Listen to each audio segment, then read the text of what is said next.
Hayyeen daawwattoota koo ani nagaa kootiis nagaa keessanii bakka jirtanitti nagaan koo sinaa qabu. Guyyaa irraa kan ammoo waan ta'e tokko qabadhee dhufeera. Akkuma yaadatamu kutoota darban keessatti akkamitti kompiitaraan YouTube banachuu akka dandeenyu nutti agarsiisee jira. Namoonni baay'een garuu moobaayilii qofa fayyadamnaa waan naan jettaniif moobaayiliitiin immoo guyyaa irraa kana akkamitti akka banachuu dandeessan sinitti himaa jechuudha. Gara tiitoriyaalii keenya irraatti hin darbiin garuu namoonni YouTube kana subscribe hin goone subscribe godhaa maaliif tiitoriyaalota afaan Oromootiin bifa kanaatiin baay'ee waan argattaniif subscribe gochuu hin dagatina jechuudha. Jalqaba kan isin gootanii deemtanii emailii keessanii jechuudha. Jalqaba kan isin bantanii anamma iddoo kanatti daddafeen kan isin agarsiisu akkamitti akka emailii banan jechuudha. Namoonni immoo suutattanii ilaaluu barbaadan YouTube korratti kutaa darban keessatti hojjedheera waan jiruu fi moobaayilii qofaatiin akkamitti akka emailii banachuu dandeenyu hojjedheen jira. Amma ni daddafeen banaa isin garuu kutaa sana hordofuu hin dagatina.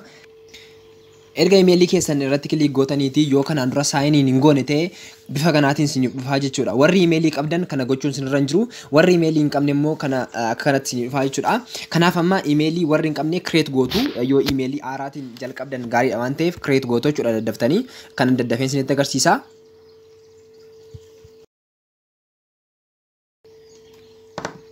Then first name last name keessan daftanii gaggeessitu. Erga kanatti gashitanii dabartu jechuudha. Birthday keessan waan keessan daftanii guuttu. Umurii keessan kan dagachuu hin qabne waggaa 18 ol ta'uu qaba.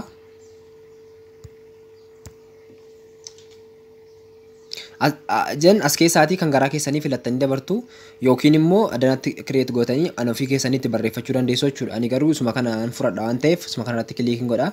Then nan darba. Password kon gashaa.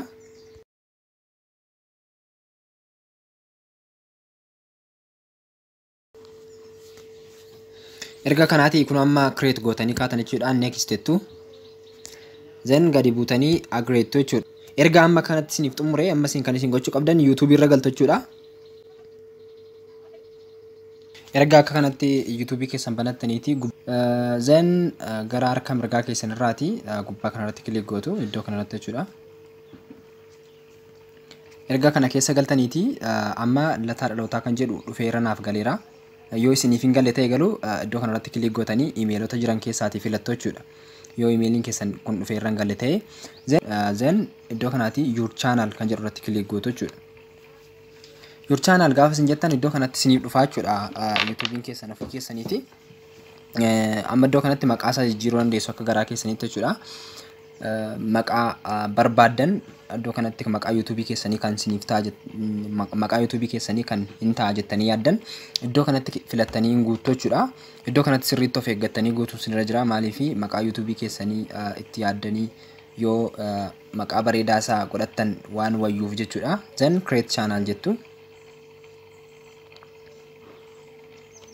Gaafa isin create channel jettanii kun gara kanaatti kan isin fidu then setting kana keessa galtu wanta ringii fakkaatu kana keessa iddoo kanaatti descriptionii waa'ee YouTube keessanii irratti yookiin immoo about YouTube keessanii irratti galchitu jechuudha. Iddoo kanatti waan garaa keessanii barreessuu dandeessu akka garaa keessaniitti YouTube keessanii galchitu jechuudha. Then erga galchitaniitii booda okay jettu. Description YouTube keessanii yoo baay'iftanii waa'ee YouTube keessanii irratti barreessitan baay'ee gaariidha maaliif namni yoo waa'ee keessan baruu barbaade YouTube keessan keessa galee about keessan waan sirriitti ilaaluu fi then erga kana fixaniiti iddoo kanaatti kan argitan privacy kan jedhudha. Keep all my subscription private kan jedhu kana yoo off gootan namni subscriberii keessan in ilaala jechuudha. Akkasitti gaafa subscriberiin keessan meeqarra akka jiru namni ilaala yoo dhokfachuu barbaadan immoo kana off gootu jechuudha. Yeroo baay'ee yoo on ta'e gaariidha. Erga kana akka kanatti fixaniiti amma back jechuu jechuudha. Amma yeroo ammaa kana YouTubein keessan create ta'eera. Kutaa itti fufu keessatti immoo YouTube keenya akkamitti akka upload gochuu qabnu isinitti agarsiisa. Ana hordofuu hin dagatina. Akka isin hin dadhabsiisneef kutaa kutaatti qoqqoode. Kanaaf kutaa lammaffaa isaa immoo moobaayilii keenya qofaatiin akkamitti akka viidiyoo upload gochuu dandeenyu isinitti agarsiisaa jechuudha. Galatooma nagaatti.